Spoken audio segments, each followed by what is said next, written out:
কথায় আছে স্বাদে ভরা রসমঞ্জির ঘ্রাণ, চরাঞ্চলের ভুট্টা মরিচ গাইবান্ধার প্রাণ।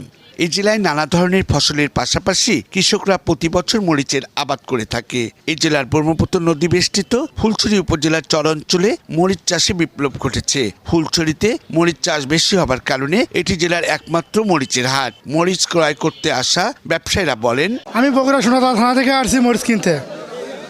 মরিচের রেট এখন বেশি। গত হাটে ছিল 16,000, আজকে হাটে দেখি 17,000।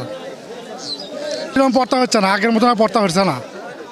গাইবান্ধা সদরের কামারজানি, ট্যাংরাকান্দি, মোল্লাচর, খোলাবাড়ি সহ ফুলছড়ি, সাগাটা ও সুন্দরগঞ্জ উপজেলার চরাঞ্চল এবং জামালপুর জেলার দেওয়ানগঞ্জের বক্সিগঞ্জের কয়েকটি চর থেকে কৃষক ও পাইকাররা মরিচ বিক্রি করতে আসেন গাইবান্ধা জেলার ফুলছড়ি উপজেলার একমাত্র এই মরিচ হাটে। মরিচ বিক্রি করতে আসা কৃষকরা বলেন, মরিচের বাজার ভালো, ইনশাল্লাহ মরিচের ফলনও ভালো।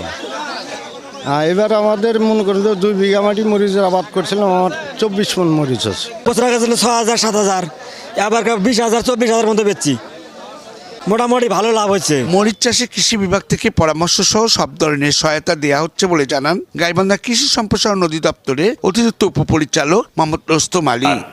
আমাদের কৃষি সম্প্রসারণ অধিদপ্তর চর অঞ্চলের সহ সমতলে যে কৃষক আছেন যারা মরিচ আবাদ করেন, তাদের যে জাতগুলো, তাদের যে প্রযুক্তি, তাদের রোগবালাই এইসব এবং সার, বীজ, কীটনাশক সহ সকল প্রযুক্তি যাতে সবসময় কৃষক পায়, সেই বিষয়টা সার্বক্ষণিক আমরা মনিটরে রাখছি এবং কৃষককে সহযোগিতা করে যাচ্ছি।